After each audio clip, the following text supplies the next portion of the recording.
Le groupe de supervision, c'est un groupe de tâches, c'est-à-dire il faut réussir à superviser et à se perfectionner. Et en fait, ce groupe de tâches, il est au croisement de deux perspectives complémentaires, mais tout à fait différentes, qui est la perspective systémique et la perspective psychanalytique. Et donc, ça se manifeste par un travail sur deux registres. Il s'agit à la fois que les gens qui participent au groupe puissent avoir des supervisions valables, ça c'est le produit, et puis aussi que l'ambiance du groupe soit bonne et porteuse pour qu'on puisse atteindre ce but. Donc c'est deux choses différentes. Et ça correspond au fait qu'il y a eu deux types d'études là-dessus qui sont très fouillées. D'une part, tout ce qui est Kurt Lewin, vous avez entendu parler de Kurt Lewin, la dynamique de groupe, avec tous les travaux américains sur les groupes, d'un côté, et d'un autre côté, tout ce qui est psychanalytique, c'est-à-dire Freud, Bion, vous savez que Bion a beaucoup travaillé sur les petits groupes, Anzieux, KS, etc. Donc, on a deux directions différentes. Et il va falloir que le groupe soit un lieu à la fois productif, qui assure les supervisions, et à la fois source d'évolution personnelle, qui assure l'expression au plus vrai et la découverte d'aspects nouveaux en soi, pour les thérapeutes en particulier, quand ils voient comment leur propre problématique vient perturber le cours. Donc, la difficulté extrême, et c'est pour ça qu'on n'arrive pas bien facilement à en sortir, c'est qu'il faut une double compétence pour l'animateur chargé de la supervision. Il faut d'une part une compétence sur ce qui est la fonctionnalité d'assurer les supervisions, donc là c'est tous les papiers que vous avez. Finalement c'est le plus facile. On arrive à savoir à peu près comment il faut faire, comment on va aider la personne à voir qu'est-ce qui coince, etc. Ça, c'est la première compétence. Mais la deuxième compétence, qui est beaucoup plus complexe, c'est la gestion du groupe. Et là, ça ne s'apprend pas de la même manière. C'est aussi pour ça que j'ai toujours proposé de venir avec moi pour apprendre la gestion du groupe, ce qui n'est pas tout à fait suffisant. Mais quand même, ça permet de bien comprendre qu'il y a une certaine manière de traiter le groupe et que si on ne traite pas le groupe correctement, de toute façon, ça va foirer. Alors, on va revenir un peu sur la question du groupe, qui est la plus difficile. Je vais vous dire des banalités que vous connaissez, mais ça ne fait pas de mal de les revenir. C'est-à-dire que le groupe, par définition, dès qu'on est en groupe, il y a tous ces gens qui nous ressemblent, mais qui en même temps sont différents, et ça réveille le fantasme du corps morcelé. C'est-à-dire, j'ai comme une sorte de miroir de moi-même, avec des tas de morceaux, et ces morceaux qui sont tout autour de moi et avec lesquels je suis embarqué, c'est comme des éclats de miroir. Et ça fait la même chose que pour le problème du stade du miroir, c'est-à-dire qu'il y a une angoisse de morcellement. Quand on démarre un groupe, quand on commence un groupe avec des gens nouveaux, on a forcément peur. Et on a peur pourquoi ? Pour une raison très archaïque, c'est que tous ces gens qui sont à la fois comme moi et à la fois différents de moi, me renvoient des morceaux et me donnent le sentiment d'être en morceaux. Et donc l'angoisse qui est celle de la création d'un groupe, c'est l'angoisse de morcellement. Bon, c'est déjà bien connu, en ce sens que comment on fait face à l'angoisse de morcellement ? Eh bien, en groupe, on crée l'illusion groupale. L'illusion groupale, c'est le corps. On fait un seul corps, c'est l'esprit de corps. On est tous ensemble dans un corps relié. C'est un peu comme la même chose à nouveau que le stade du miroir, c'est-à-dire que j'aperçois mon corps enfin unifié dans le miroir. Donc, pour calmer l'angoisse de morcellement qui est inhérente à la vie de groupe, il y a des mécanismes qui sont de deux ordres. L'illusion groupale, qui est à construire, et l'attente d'un pôle fédérateur, le miroir qui va porter l'illusion groupale. Ce pôle fédérateur, alors c'est là où on va travailler sur la question du leadership, de la personne qui va animer. Si on a affaire à quelqu'un qui est un leadership désigné, d'une part, on sait que c'est lui le leader, d'autre part, qui est différent des membres du groupe. Le leader n'est pas la même chose que les membres du groupe. il est différent des membres du groupe, et d'autre part encore, qui est capable de prendre sa place correctement, tant au point de vue des compétences, sur le registre supervision, sur les connaissances théoriques, etc., que sur l'autre domaine, c'est-à-dire la gestion de la dynamique de groupe. S'il a ces conditions-là, c'est-à-dire qu'il est à la fois désigné, différent des membres du groupe et capable de prendre sa place correctement, alors s'installe une sécurité dans le groupe parce qu'il y a une sorte de miroir groupal qui est stable, sûr, sécurisant. Et vous connaissez les travaux de Freud, bien entendu, sur la foule et sur les groupes, c'est-à-dire que chaque surmoi individuel est drainé dans une figure qui représente le surmoi groupal. Et le surmoi groupal, il est capté, d'une certaine manière, par le leader, l'animateur. Tant mieux, parce que du coup, tant qu'il est le support du surmoi groupal, et donc de l'entité groupe, puisque l'entité groupe, c'est différent de la somme des individus, tant qu'il est support de l'entité groupe, il peut se permettre du coup de calmer les ardeurs de chaque surmoi individuel et de ne pas trop se laisser entraîner par telle et telle personne du groupe. Ça a beaucoup d'avantages et beaucoup de risques aussi.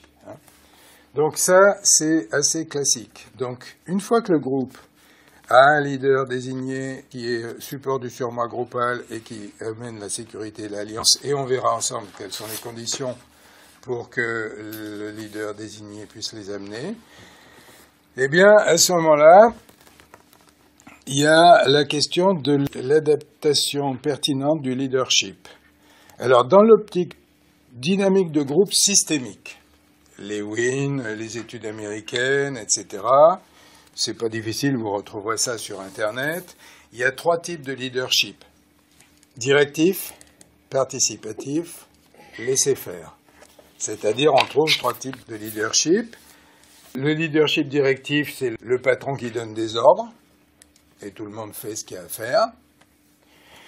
Le leadership participatif, qu'on appelle parfois démocratique, il est basé sur l'interaction entre les membres, et l'animateur tient le poste d'animation, coordination, synthèse. C'est-à-dire que lui, son boulot, c'est de faire circuler la parole d'une façon pertinente, et de coordonner, de laisser l'espace pour chacun, de faire la synthèse de ce qui ressort. Donc, ça, c'est le leadership participatif, qu'on appelle aussi démocratique.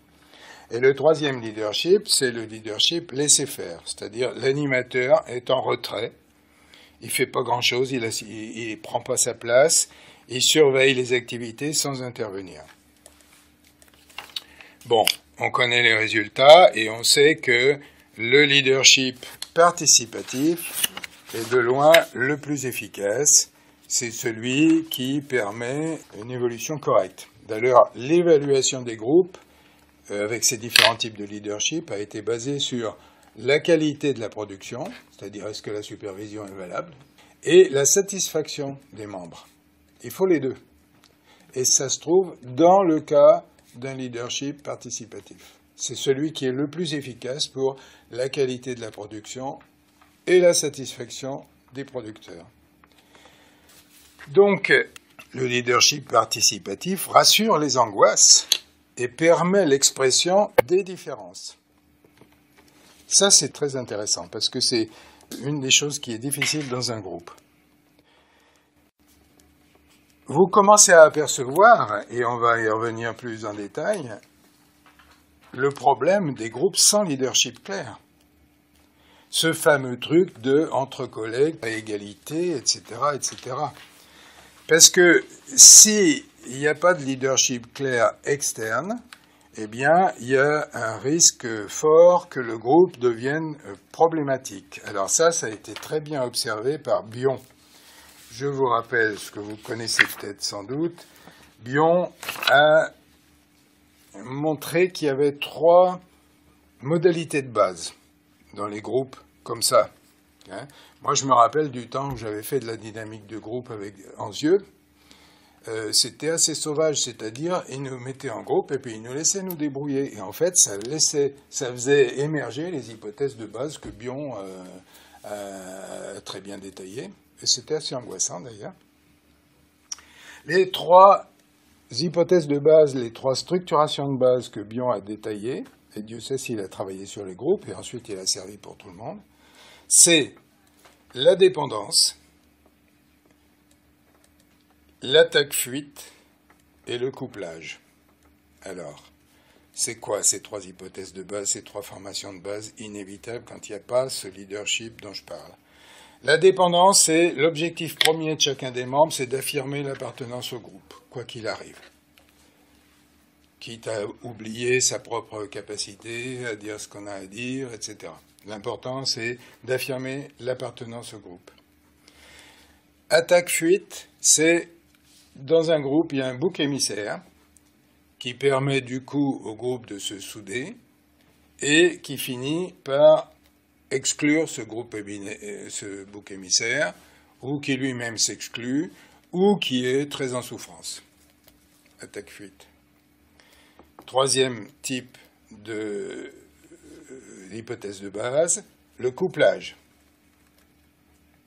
Un couple, plus ou moins secret, est l'incarnation d'un modèle parental. Et tout le groupe admet ça. Donc en fait, quand il n'y a pas un leadership clair tel que je l'ai déterminé, on a de fortes chances de voir la chose suivante que je vais vous décrire, c'est qu'il y a un couple secret. Souvent, il y en a une des deux, moi j'ai vu ça dans plusieurs groupes, une des deux qui est porteuse de toute la destructivité, mais en douce, qui en parle dans les couloirs, qui en parle en tête-à-tête avec un tel, etc. Et l'autre, qui est plus ou moins son porte-parole sans le savoir, et qui est en train elle qui fait beaucoup de bruit, beaucoup de volume, qui dit les trucs agressifs, etc., etc. Et le couple secret, donc le couplage, induit progressivement le deuxième point attaque-fuite, c'est-à-dire qu'il y a un bouc émissaire, et il y a quelqu'un dans le groupe qui est considéré comme vraiment pathologique, ou comme vraiment fragile, ou comme vraiment tordu, ou comme vraiment inapte, ou je ne sais quoi. Et, troisième point, on retrouve la dépendance, la troisième hypothèse de base, ça favorise chez les autres participants l'ardeur à affirmer leur allégeance. Donc, si on suit les hypothèses de Bion, eh bien, on s'aperçoit à quel point on risque de trouver quelque chose que moi j'ai souvent vu dans les groupes et que, en particulier, j'ai été obligé de rétablir, où le groupe s'était structuré sur ce mode. Il y en avait une qui était la manipulatrice à l'arrière-plan, l'autre qui gueulait, mais qui en fait était toujours collée à la première, et puis le bouc émissaire qui était considéré par tout le groupe comme vraiment problématique, pathologique, etc. Je vous dirai comment j'ai fait, parce qu'il fallait absolument sortir de ça. Donc, dans ces cas-là, si on voit ce système et l'allégeance qui en découle, eh bien, il y a une difficulté dans le groupe à accepter entre les membres les différences personnelles. Ce qui fait que du coup, il y a une propension pour chaque membre à ressentir ces différences comme une menace potentielle pour sa propre intégrité.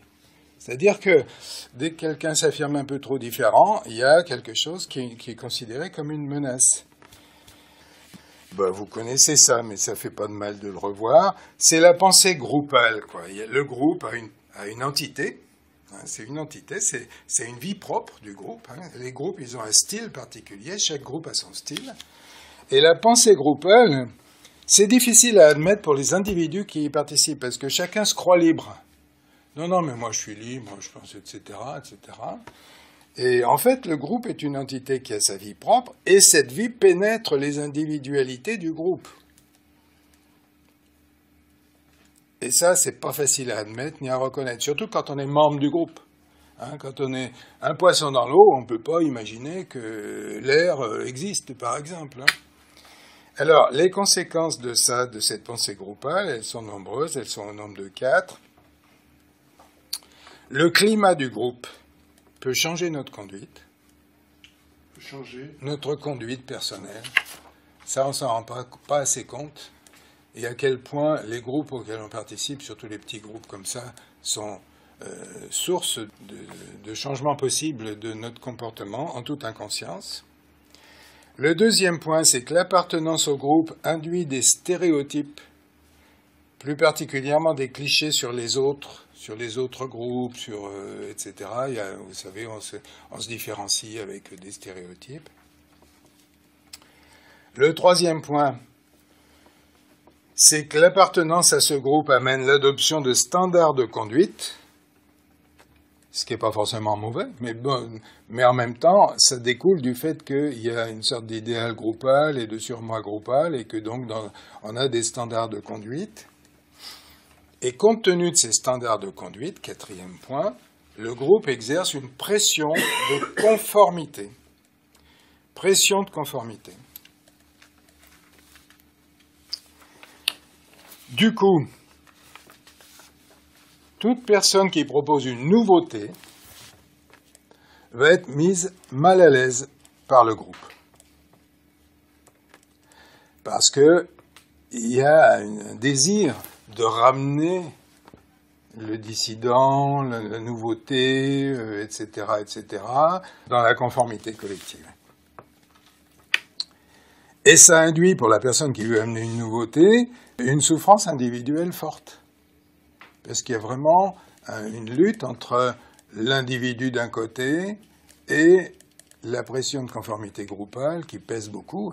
Dans le temps, dans certaines cultures, une des façons de tuer la personne, c'est de l'exclure du groupe, ou c'est que tout le groupe la regarde d'une façon mortifère, et la personne finit par en mourir. Chez nous, c'est peut-être pas la même chose, mais la personne finit par en être très malade, ou physiquement, ou psychiquement. Donc, non seulement la personne qui propose une nouveauté va être mise mal à l'aise par le groupe, mais aussi les nouveaux entrants ont un problème. Parce que qui dit nouvel entrant dit menace du corps groupal. On a été établi, on a nos règles, on a nos standards, on sait comment on fonctionne, etc. Et il va falloir intégrer un nouvel entrant. Eh bien, je vais vous lire une citation qui est appuyée sur Bion, à partir de Bion. Le nouvel entrant doit faire face à une perte momentanée de perspicacité avec une impuissance face à des sentiments violents incompréhensibles. Ça, c'est le texte de Bion. L'inconfort qui résulte de son arrivée au sein du système engendre de part et d'autre des phénomènes persécutifs, soulagés ponctuellement et de façon toute provisoire par le recours à la plaisanterie, à la dépréciation, ou, en sens inverse, à la survalorisation, l'éloge factice. Bon, ça c'est une citation. C'est pour vous dire qu'on a beau être intelligent, avancé, psychanalyste compétent, avec énormément de chemin personnel, etc., si on néglige le fait que les groupes ont une vie particulière à leur manière et qui peuvent être extrêmement toxiques ou destructeurs, eh ben on va être pris dedans. Et on va rationaliser ensuite avec tout un tas de bonnes raisons. Alors, face à ces tiraillements, quand il y a quelqu'un qui veut dire du nouveau puis qui se fait démolir, ou quand il y a quelqu'un qui veut rentrer mais qu'il faut qu'il passe par les fourches codines de la pensée collective, deux solutions apparaissent dans la plupart des groupes. Le schisme, en deux sous-systèmes. En général, c'est les conservateurs et les innovateurs qui font deux groupes, et puis ça va être tendu, conflictuel, etc., et ça risque d'amener à la rupture. Je vous parlais des ruptures de groupes et de sous-groupes et de sous-sous-groupes dans les écoles de psychanalyse, parce qu'ils croient qu'être un bon psychanalyste, ça fait l'économie de ça. Mais ça, c'est autre chose, ça. C'est la vie du groupe, ça, c'est autre chose. Donc, face à ces tiraillements, ça amène soit le schisme, soit, et là, c'est la seule possibilité, au point de vue psychanalytique, qui peut s'accepter, c'est acceptation de moments dépressifs. On n'est plus ce qu'on était. On ne sait plus où on en est. On est dans le deuil de l'ancien groupe. On n'a pas encore trouvé le nouveau groupe. Acceptation de périodes dépressives qui amènera progressivement un nouveau corps groupal. Mais alors ça pose une question délicate pour l'animateur, c'est que la vie affective du groupe, un groupe dépressif, un groupe apeuré, un groupe en colère, un groupe je ne sais quoi, la vie dépressive du groupe est souvent difficile à percevoir et à conscientiser, bien entendu par les membres, éventuellement par l'animateur s'il s'illusionne ou s'il y a des trucs contre-transférentiels qui sont mal gérés. Or, tant que la vie affective des groupes, quand elle devient problématique, en particulier dépressive ou apeurée, n'est pas mise à jour, un certain degré de souffrance est présent chez tout le monde. Ce qui se voit d'ailleurs par la difficulté à venir, des maladies, des somatisations, etc., etc. D'où le travail du leader désigné, de mettre à plat les choses en explicitant l'implicite de la vie émotionnelle du groupe. Comme quand j'animais le groupe, et que ce groupe était parti en morceaux était sur le style de ce que j'ai dit tout à l'heure, couplage, attaque-fuite et dépendance, eh bien, il a fallu 3 journées pour remettre les choses d'aplomb, mais ça passait par comment on se sent et combien de temps on va rester comme ça. C'est-à-dire qu'il fallait expliciter l'implicite de la vie émotionnelle du groupe, ce qui n'était pas sans, tension, difficulté, inquiétude. On ne parle pas de trucs comme ça, ça apparaît là, comment ça se fait qu'on est si mal, etc. Ce qui nous rappelle évidemment que le groupe a un extraordinaire impact individuel du fait du transfert archaïque. Puisque si vous êtes dans une matrice maternelle, puisque le groupe c'est une matrice maternelle, du fait de l'angoisse de morcellement et de ce qui de l'illusion du corps groupal qu'on a créé, si vous êtes dans une matrice maternelle qui est toxique, eh bien vous pouvez en avoir beaucoup de conséquences psychiques et somatiques. Et c'est pas rare qu'on voit dans les groupes de covision des gens qui ont des trucs psychiques et somatiques lourds. Ben oui, parce que c'est un transfert archaïque, et donc le groupe étant un miroir d'identité, si c'est un miroir destructeur, eh bien on est vraiment mal, quoi. Donc pourquoi je vous fais ce topo là ? Pour vous dire une chose difficile à digérer, c'est qu'en fait, il est nécessaire d'avoir un leadership clair et systématisé sous peine de dérive. Et que l'expérience qu'on a eue des groupes de covision toutes ces dernières années nous montre à quel point ça a été un ratage complet dans la plupart des cas. C'est-à-dire que le groupe s'est disloqué, qu'il y a eu des gens qui ont quitté l'école, qu'il y a eu des vécus très difficiles, des personnes qui se sentaient exclues, qui ont déprimé, etc. L'évolution des groupes de covision, moi, me fait penser d'une façon très claire que c'est une erreur idéologique. C'est-à-dire, on est suffisamment évolués les uns avec les autres pour être à égalité, se comprendre, etc., etc. Or, la vie d'un groupe, c'est différent de l'association des individus. Donc si on n'a pas compris, si on ne sait pas, si on n'est pas formé à la dynamique du groupe et à la gestion du groupe, eh ben, le groupe, il peut donner tout et n'importe quoi, et en particulier des trucs toxiques. Donc ce leadership, eh ben, il faut que la personne, elle ait déjà le pouvoir organisationnel. C'est elle qui décide du lieu, du tarif, des horaires, de la circulation de la parole, etc. Mais on a vu que le seul leadership qui était efficace, c'est le leadership démocratique, participatif. Donc ça suppose que, bien que cette personne ait le pouvoir organisationnel, elle soit en même temps pas en position haute. Elle soit en même temps au service de l'expression. Elle soit en même temps capable de faire une synthèse finale. Donc, moi, je pense que les qualités requises sont très nombreuses, évidemment, hein. Et c'est pour ça que c'est difficile, parce que autant on peut comprendre très bien comment il faut superviser une cure, autant on peut être mal positionné quand il s'agit de gérer un groupe. Or, le groupe, pour ça, les qualités requises, c'est d'abord le respect de chaque personne. Évidemment, un bon leader, c'est quelqu'un qui respecte chaque personne. Qu'elle soit très difficile, ou très fragile, ou très émotionnelle, ou je ne sais quoi, peu importe. Chaque personne est respectée inconditionnellement, et ça se voit dans les formulations.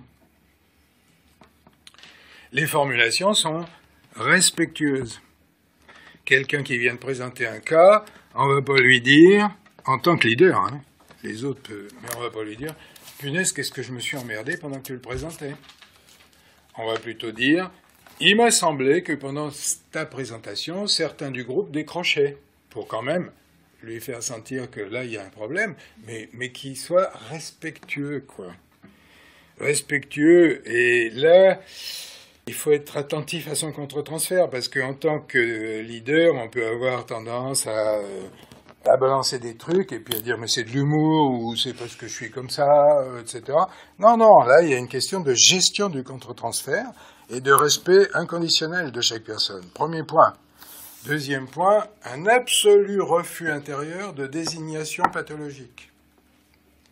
J'ai déjà dit, je ne sais combien de fois, et je vous le redis, à quel point l'effet Rosenthal est ravageur.